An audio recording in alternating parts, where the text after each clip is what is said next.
Hi there everybody.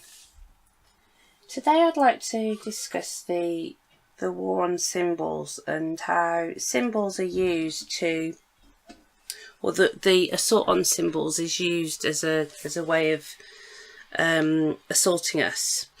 So I want to talk about European folk symbols to begin with. Now, in my Hollywood series, I discussed the nature of Hollywood and how it has appropriated traditional European folk symbols such as the holly grove and the magic mirror to use against us. Now, if Hollywood or the globalists or the cultural Marxists, however you want to describe them, if they cannot appropriate or use those symbols against us in some way, they will censor them. An example of this is the recent debacle over Defend Europa's Twitter page being suspended because their logo, the Algiz rune, has been determined to be a hate symbol. Now, I've been looking up hate symbols on the ADL website, and it seems that not only is the Algiz rune determined a hate symbol, but also the Tyr rune, the Athala rune, and the Mjolnir, the Thor's hammer, is also a hate symbol, as is the Triskele, Triquetra, the Celtic symbol for three, and the similarly related Valknot, the three interlocking triangles.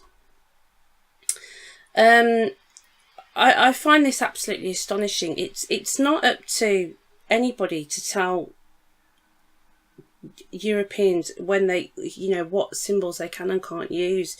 These are our traditional symbols. It's not up to anybody else to tell us how and when we use them. I know that sounds ridiculous, and to think that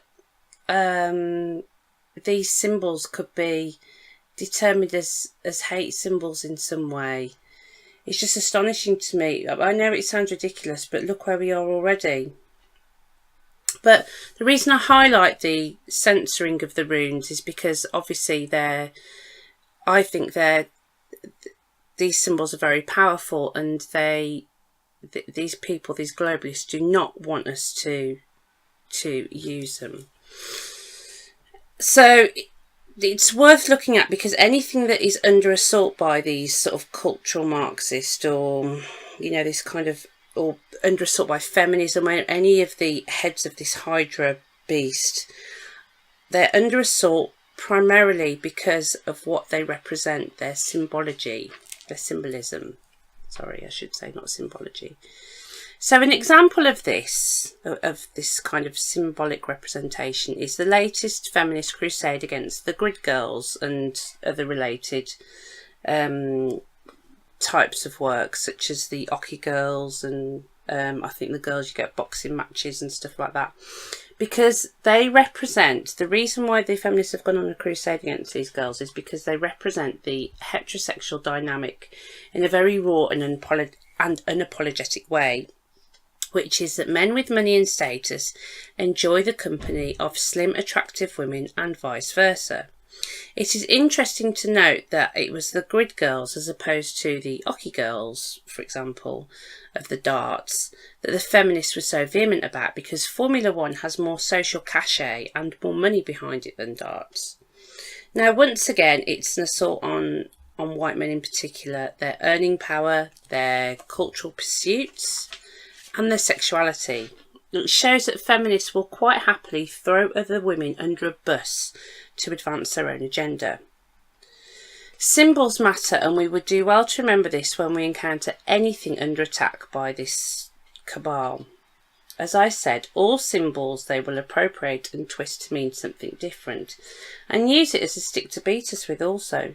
And this is why they are so keen to... Well, it's why there's a war on things like what marriage means. For example, you've got gay marriage now. I think that was, whatever you think about gay marriage, I think one of the reasons why the governments of the West supported it was because it was a way to undermine traditional heterosexual marriage. That's why there's a war on gender labels, on the meaning of national identities, and even things like the cheddar man, which is, I mean, that's the way the media have portrayed that has been totally misread. I mean, it's fake science basically, but it's why they've put it out there. They will appropriate any word or symbol that gives our lives meaning and definition, and take them and dilute them until they are effectively meaningless. What they're doing is an attempt to asset strip our symbols and denude them of power. So we have to be alert to this and deconstruct every attempt to do so. As I said in my Hollywood part 2 series about the magic mirrors, we have to take their magic mirror off them, their magic fairground mirror, and instead of looking into it, we need to grab it off them and use it as a shield and turn it back on them. We have to use that magic mirror as a shield to repel their influence and turn their rays of doom back towards them. And the way that we do this, I believe, or one powerful way of doing this, is deconstructing everything they do, every assault on any aspect of our culture,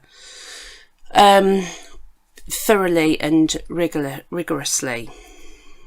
Anyway, so that's all I've got to say for today, really. I'm going to hopefully record something later about the traditions of Shrove Tuesday. What I want to look at in particular there is the traditional ball games that were played on this day, and have a look at that and why, because I think there's some very, very interesting, that's a very, very interesting old tradition that gets a bit neglected in the midst of all the pancake and carnival type revelry. So that's something that I want to have a look at later. If I don't get it up today, I'll try my best to get it up tomorrow.